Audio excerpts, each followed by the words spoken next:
Welcome to the Balanced Ambition podcast. I'm your host, Matt Southam. Here, we delve into candid conversations with entrepreneurs, exploring both their business journey and their secrets to maintaining mental well-being. As we navigate the balance of ambition and inner peace, I hope you find insights, inspiration, and invaluable takeaways in every episode. Thank you for joining us. Hi, Jodie. Welcome to Balanced Ambition podcast. I want to start by simply asking, what is it that you do and why is it important? Okay, so what we do is we provide tuition services, therapy services for children that are unable to access school. So in my opinion, everybody is entitled to an education, no matter what their circumstances are. However, lots of children aren't able to access an education, whether that be because they're in hospital and they're unwell, they can't physically get to school.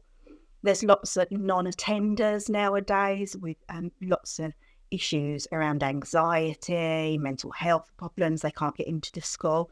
And we also deal with exclusions, children that aren't allowed to go back to their school, that type of thing. So it's really important for me, though, that they're still getting that education and they're not just falling behind. So that's what we do. And well, it's really important for society, I think, generally, that everybody's educated and that these children are getting looked after. So are getting what their peers are getting just because their peers are in a different set of circumstances, you know? Yeah, no, that work is fantastic because, I mean, you mentioned that the societal view, because issues later on in life can often be reverted back to those childhood upbringings, and actually education is a key part of that, whether that's the structure or just, just gaining an education and feeling part of that, just enables people to progress in life. So no, the work you're doing is obviously fantastic. How did you get into that? Was it 2018 you started the business? Talk me through prior to that and then up to 2018. So I always wanted to be a teacher. Although I thought I'll never be able to do that, just out of my league, I won't be able to do that. I had this, I went to Aston Heaver School and had this English teacher, Mrs. Robinson. And at the time I was going through difficulties. My parents had split up, but difficult, teenage years. Yeah. I didn't really feel like myself, if I'm honest. I didn't really feel like even my parents or anybody liked me, really. That's kind of how I felt at the time. But Mrs. Robinson seemed like she liked me. She probably didn't, but she inspired me, and she said to me one day, "Oh, you should be a teacher." I said, "I wouldn't be able to do that." I said, "How do you become a teacher?" She said, "Oh, you need a degree." And I said, "Oh, well, I wouldn't be able to get a degree." And she said, "If I can do it, you can do it." And she just put that little seed in me that I was able to do something. She made me feel like I don't know. I think that stayed with me, and I've wanted to be that person to other people, So other children in school, I wanted to encourage them, let them know you can do this. You're really good at this. You're really talented at that. Yeah. I think I went through a lot of difficulties, and I think that I wanted to be the person that I didn't have. Growing up in school, helping you along, that type of thing. So I think that's kind of where it all stemmed from. But now, because Mrs. Robinson said that, look how many children are getting help. That was good. So I want to be that person to everybody else. So I wanted to be a teacher. I had my children very late in life. My husband said to me, why don't you go back to, you used to love art. Why don't, because I wanted something for myself, I was in just doing the house. He said, why don't you go and do an art course or something? And so, long story short, did an art course. At the end of that, they said, oh, you can do a foundation. It's a 3-year course. And I was loving the course. I thought, oh, why not? Yeah. Never had the intention of getting a degree. And then kind of at the end of that, loved going. And I said, well, you could top up actually to do a BA at Canterbury. And I was like, ooh. So it kind of, I never thought I could do it, but I did. Yeah. And then I my teacher training after that. So I became like a DT art teacher. And then I think I did a placement at Maidstone Grammar School for Boys. And I kind of thought, these kids, they put it together. They're going places, Yeah. these kids. They don't need me, And then I went to a different placement school, and as I think, I can't remember what it was now, like a DT teacher. And one day they said, oh, we've got this special unit that you can go to, where it's the children that can't manage in the classroom. And I was like, oh, yeah, I'll give that a go. And I went there for the afternoon, and I kid you not, in this afternoon, I felt like I'd made more of a difference with those children than I in the entire 6 months that I'd been training. I felt like in the classroom, you're getting 30 kids come in, the next 30 kids come in. You're not really making Just a a difference. process. Yeah. Yeah. So I thought, this is for me, teaching children that aren't in the normal classroom part. We say normal, but what is normal? Yep. So, yeah, I realised that's what I wanted to do, work in sort of pupil referral units, places where children be excluded, that type of thing, or they did. And I guess I felt a bit of myself within that, I suppose, not really feeling like you fit in. Or I think on my PGCE, I watched, as part of our professional studies class, we watched this video by the late Sir Ken Robinson, and it was on education, and it was saying how it's square pegs trying to fit into round holes a lot. And that really stuck with me, and I thought, yeah, it is a bit like that. It is. You said back then, it didn't fit in, and it sort of made me think: do any of us fit in? I don't think we do. I think we just try to, don't we? I don't know. It didn't come to me. I was like, do any of us actually fit in? And are we trying to design something to fit it? I don't know. Exactly. And we're not all the same, are we? No. That's all so different. And the same education just doesn't work for everybody. And I think we're seeing that more and more now. So that was kind of why I became a teacher, why I sort of moved into the alternative side of education.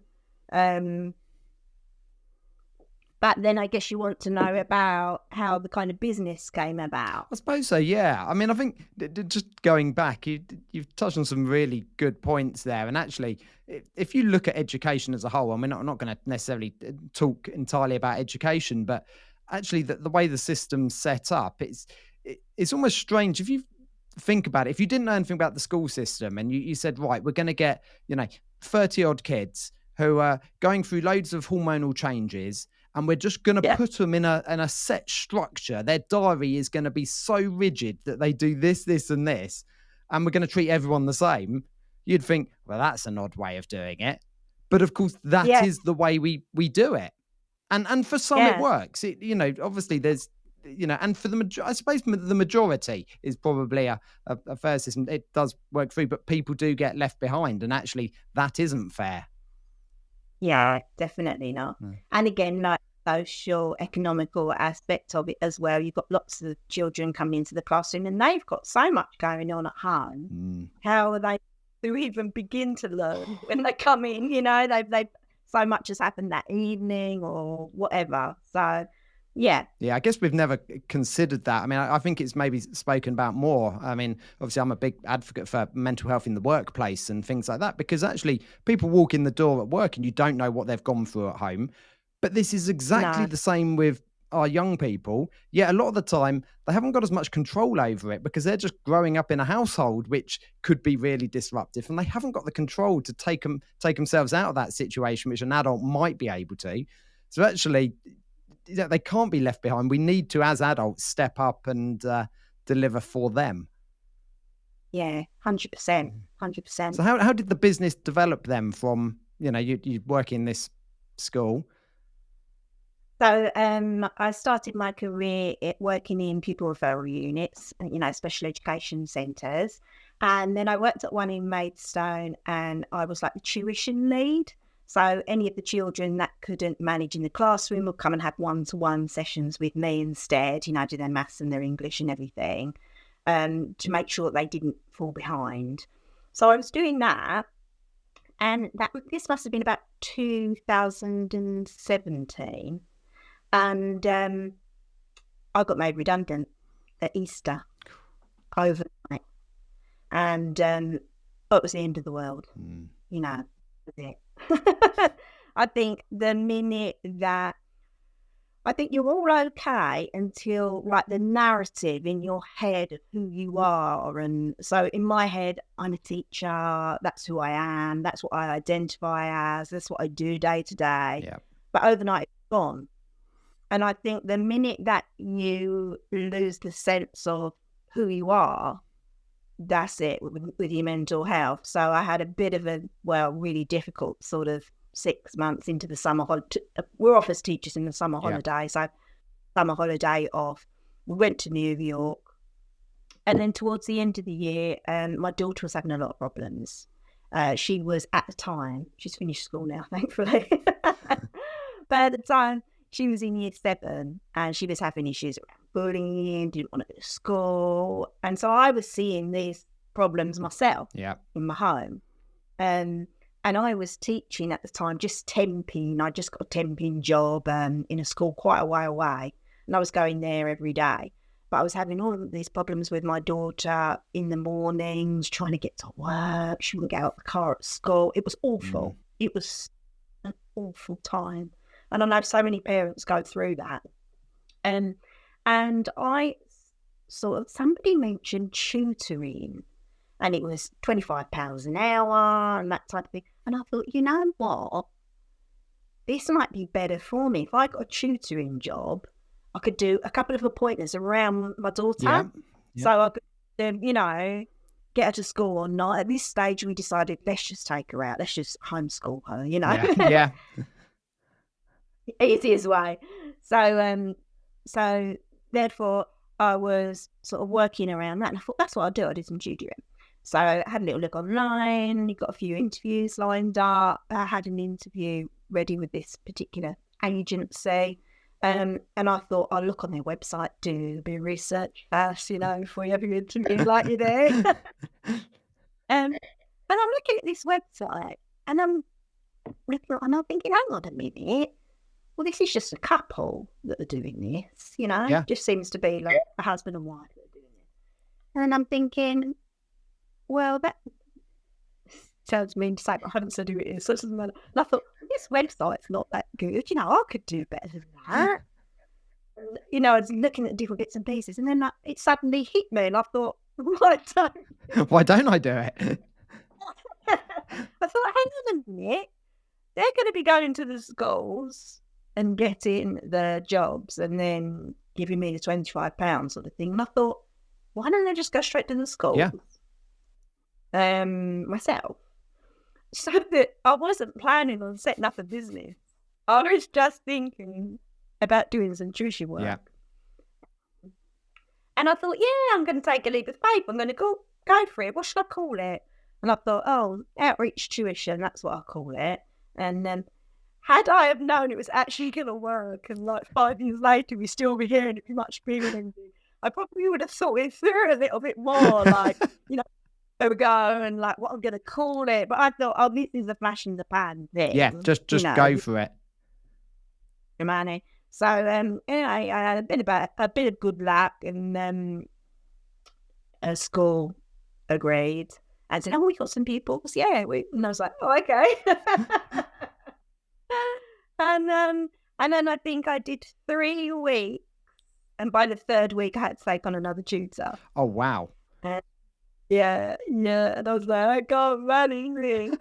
And from that day, so that was February 2018. So like March, there was 2 of us doing it, and I was driving to the tuition appointment, pulling over on the side of the road, answering the phone, pulling over, answering. I think I can't cope with it. No, those early days of doing everything yourself. And literally, it just went from there. Really, that was the start of it. I never planned to start it. It happened to me more. Yeah. Um, But a lot of businesses are yeah, I did. born like that. You're looking for a solution to a problem you might have, and you see someone else is doing it, but you think, oh, they're not doing it very well, or I could do that, or you know, Eh, yeah. And a lot of people leave jobs because that they sort of think, well, this company could be run better. I'm going to go and start my own. So it is quite a common way, but you've obviously found a market for yourself, but born out of a passion, which I think is really important. It's not just about going, oh, I found a way to make money. Actually, this was born from a Now, need, and it was born from a passion. And I think that's yeah, essential for a business success. That actually you really believe in the work you're doing, and you're able to yeah, make a difference. yeah, absolutely. Um, I think that first of all, it was like I needed some kind of a job, and I thought I'll start doing some Yeah. tuition, and then got into it, and then I had a different business mentor before. I went to like some things at the business terrace. That was really useful. Went to some different courses and things. And I went to one thing and he said, I think like the difference with yours is you're not doing it to make money. You're trying to help these Yeah. kids. Because he was, what's your goal for the, and everybody was saying, oh, I want to pay for, I want to do this, I want to do that. And you had to have a, I want to do this many people and get this much turnover, or Whatever whatever it it was. was, Yeah. Yeah. we had Those to go metrics. through. But I was like, well, that's not what it's about. I guess I want to help as many kids as I can help. Yeah. Uh, and he kind of said that the money was a byproduct of what I was doing. I was doing it because I wanted to help these kids. Yeah. We weren't doing it to make money. And we went along like that for a few years. And I think more lately, I've had to develop more of a business brain and think, well, come on, not a charity. No, We've no, got no. wages. Everyone's got to We've eat. I think that's a really important distinction to make. We might love what we do, but we've all got bills to pay. So I'm not anti people making money. no, Not at all. yeah, exactly. So yeah, like I say, the business terrace was really a godsend to start Mm. with. I rocked up there, got a hot desk, paid £12 or something like that. Went along with my laptop, Yeah. and I said to my husband, I think this is a good idea. And he was like, just go and get on with it and see how you do. And I went and sat at the desk in there, paid me £12, sent out a few emails, got a little bit of a response. And yeah, I got it was really useful as well because I got like not like a pretend address. So it was like the Yeah. business there, you Yeah. pay, so you had an address. And oh, I haven't even told you, I set up with £500. Right. Okay. So quite a modest investment to get a business going. And Yeah, I did the I payout from something from years before. And I was like, right, this £500, what am I going to do with it, But in the hole in my pocket. So I thought, yeah, let's do it. So I bought a little Gmail email yeah. address and spent a couple of £100 getting some little leaflets and that printed. And I paid to set up my own website, which I did better than the other people. That was mean. Sorry, I don't mean it. No, but I think And, that's all about it. You've basically built the business over having a passion for what you do, understanding why it's important what you do from a first-hand experience. It's not just that you think, oh, it'd be great to be able to help other people. Actually, you've been in that situation, and you really know yeah, the impact that you can have. And I think I speak quite a lot about culture and building a team and things like that. And I think there's nothing wrong with having some ambitious financial goals and things like that. That's fine. But the thing that drives other people working with you actually isn't you making more money. It's you making on your that, company, making a real impact, making a real difference. And for some businesses, it's easier to define than others. But clearly with yours, you're able to define the impact that you're having on a young person's life, and their future, I guess, aspirations and goals that they're setting themselves, but I suppose their future opportunities as well. Because if they were just completely out the educational system, it's very easy to fall into that slippery slope of just never really getting back up when you're in later Mm. life. This is a key time that you're working with people. Is that fair, what I'm saying there? Yeah, 100%. But I think also, as well as the students at Outreach, our people, it's about making a difference to our people as well that are there. So I don't know if you heard of the Kickstart I scheme have, yeah. back around when it was COVID, wasn't it? And the government said, "Oh, we do this Kickstart scheme where people can come on and get 6 months work experience, uh, and they would pay their wages." That really helped us. But I approached it in a different way, I think, because I had to go to the job centre, do the interviews, that type of thing. And I had all these people coming, and they just left grammar school. They had all their A levels. They were amazing, amazing people. But I didn't pick any of them. And I chose the 3 people that I thought needed the biggest break Yeah. instead. So, because I thought these young people, they can get jobs anywhere, Yeah. Yeah. Okay. I picked a couple of young mums, and they're both still with me today. So, and one of them, who started as a Kickstart, she didn't have any experience I don't think either of them had experience in office, and she is now a business manager. Right. Yeah, How yeah, you've and developed she, those people and made a difference actually to your team as well. yeah. So it's kind of like making a difference to everybody. We try and make a difference to everybody.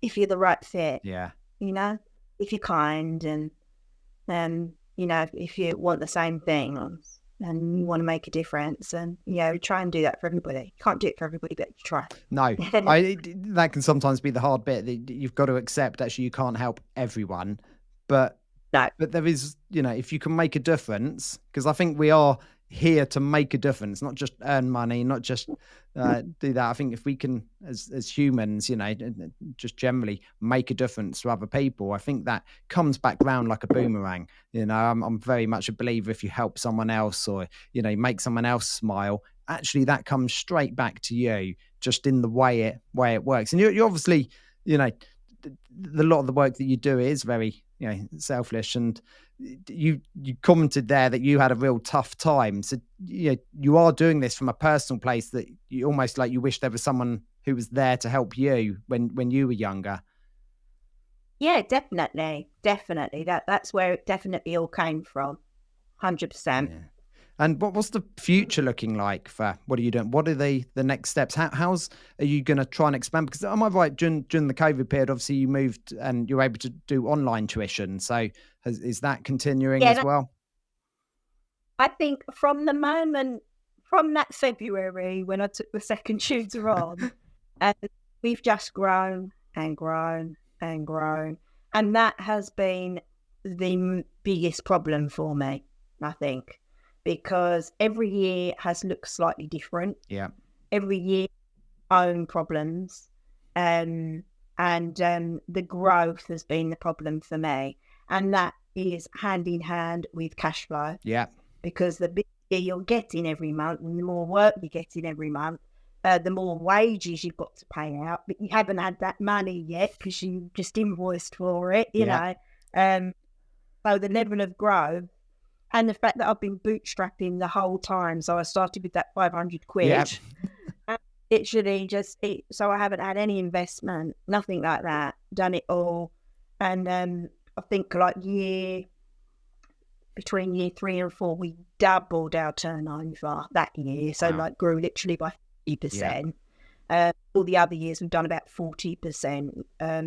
So yeah, the growth is a massive problem, and COVID was a big fright. But you're right, all the businesses, didn't they? They were like, how do we pivot? Yeah. What do we do? Yeah. How can we change? Because at that point, our model was going into children's homes. Mm, going to their homes, sitting down in the dining room with them at their house. We can do that. no. And also shout, Yeah. say that. Yeah, your entire business model was like, "Oh, okay. Come on, yeah, How do we change this yeah. round?" And you can laugh about it now, can't you? You've almost got to, because at the time it wasn't a laughing situation. It really was, what's gonna happen And here?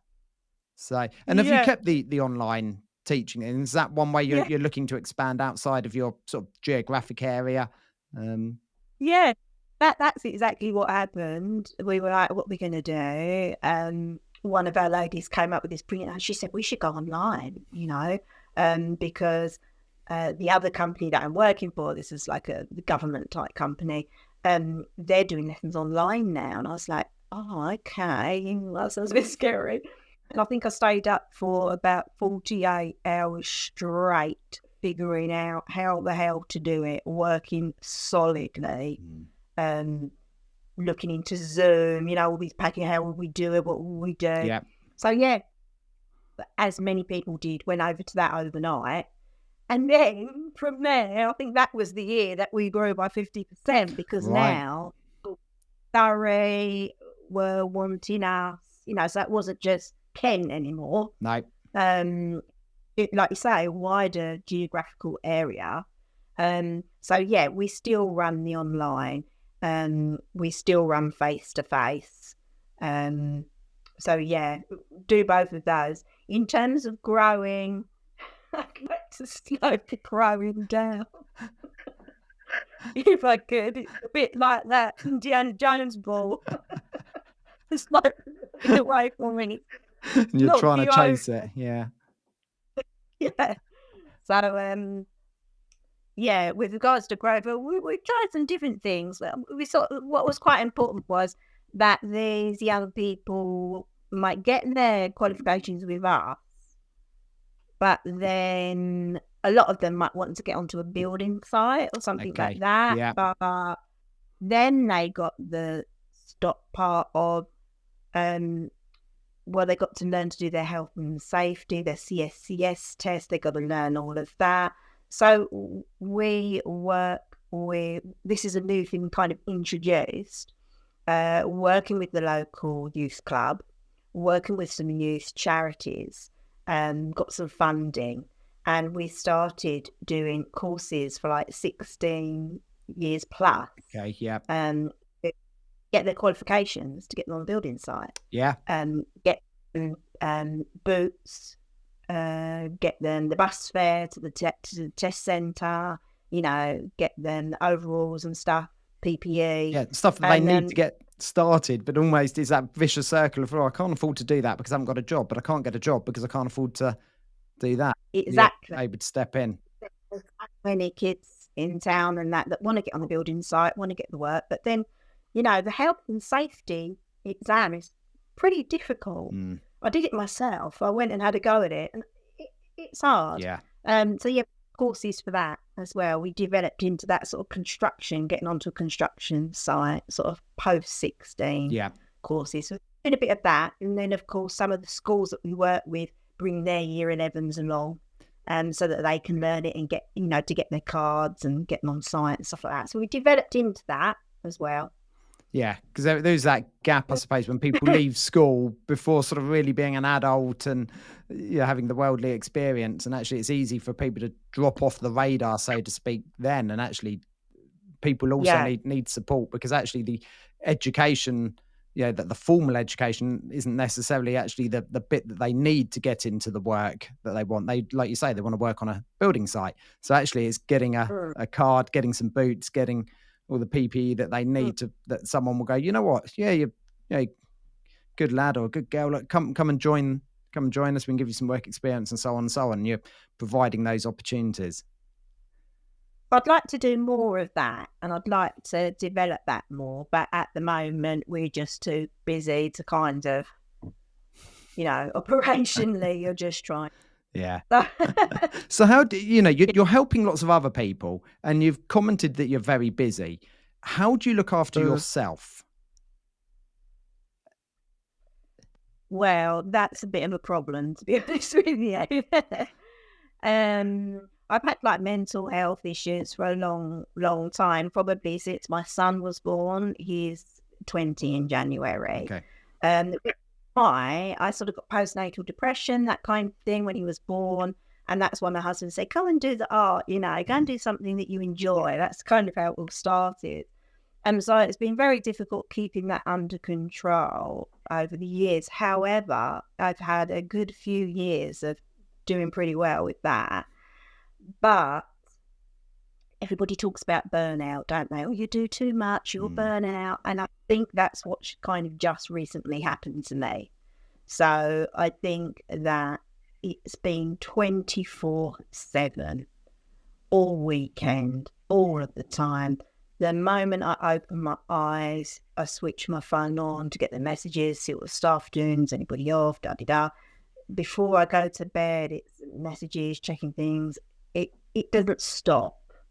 No. And then a couple of months ago, I started to become quite ill physically. So I think that if you don't take that break, your body's going to take it for you.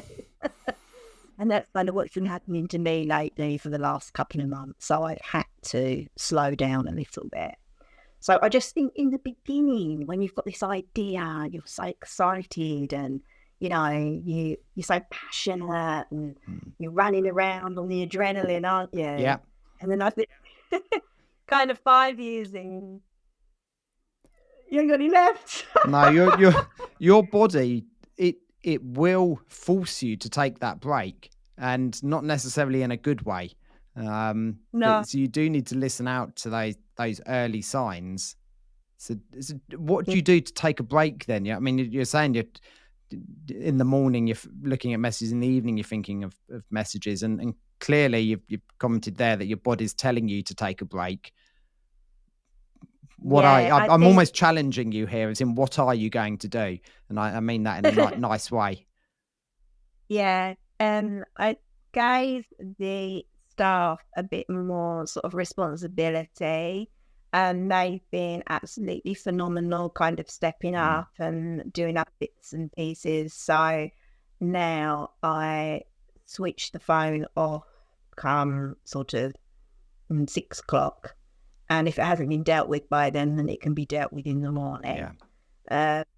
And now we work really hard on a Friday to make sure that everything's been done and all the timetable has been done, because we would often be on a Sunday night when my members of staff would do overtime. Yeah. And we would be working things on a Sunday night before Monday morning. And I'm like, it's not the way to do it. So we kind of work really hard on Friday.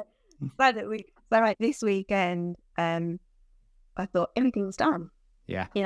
Everything's done. And even my lesson planning for Monday is done. I'm going to have an entire weekend. So, yeah, I've started to try and do it, although it's very difficult. It is, but small steps. It is, setting some boundaries on the times that you're working.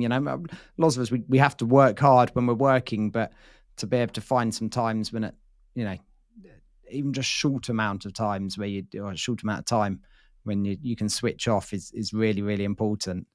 So I think here I'd like to stop teaching, because I teach every day as well as run the business. Okay, yeah. I think that's what I'd like to do this year, I think. Yeah, work on the business rather than necessarily in it, and delivering services. Yeah. What would you, to finish off today, what would you, what advice would you give to someone? I often ask about, someone starting a business, but actually I want to keep it quite personal. As in, what advice would you give to someone maybe running a business, or maybe just listening, that actually they've got children who are having a tough time at school? What advice would you give to them on, because there will be parents pulling their hair out thinking, I just don't know what to do here. What advice would you give? Oh, it's so difficult. I just think, give yourself a break. You're doing the best you can. And linear education isn't for everybody. And you know what's best for your child, and you know what's best for you. And we had so many years of pulling our hair out and arguing as a couple because I kind of thought, let's take her out of school. My husband didn't want her to, we just had difference of Yeah. opinion, Yeah. more couldn't come to a conclusion, still got the hassle every day. It was awful. So my heart goes out to anybody that is going through anything like that at the moment. It is horrendous. But, I just say, think on it and just do what you feel is right for you and your child. Yeah. Really. It might be that another school might be the answer. It might be, to move them somewhere else or do something else. But yeah. Yeah, I guess the answer is the same. It almost reverts back to what we were talking about at the beginning, that actually there isn't a one size fits all No. in the solution or just the situation that people are in. It's tough, but I really hope people have taken that on board. What you said today, that you understand it's tough, and to take each day as it comes and do what you feel is best at the time. I think lots of us think everyone else has got the answers, but actually maybe none No, of us have. Yeah, that's what I think. Just don't be hard on yourself. And I think a lot of mums look to their friends and who are parents and think, well, they're at grammar and they're getting all these grades and they're going off, they're doing this, and my son or daughter isn't. And so what? Yeah. If your son or daughter's happy, Yeah. that's far more important, and not everybody's a high achiever. So No, we're different. all different, and we've all got our own skill sets, and we've all got our different likes, and that's just what makes the world beautiful. Yeah. In forever, this situation's gonna pass. Yeah. Not gonna last. And yeah. Yeah. But, No. Jodie, thank you so much for joining me today. It's been an absolute pleasure to talk to you, and I've learned a lot from what you've said. And actually, listening to your body is probably a good one that we should all take stock of and take those breaks when we need it. Thank you for tuning in to this episode of the Balanced Ambition podcast. I genuinely hope the stories inspire you as much as they inspire me. If you found value in today's conversation, please share it with a friend. And remember, by subscribing, you won't miss an episode, and it would truly mean the world to me. Stay balanced, and I'll see you next time.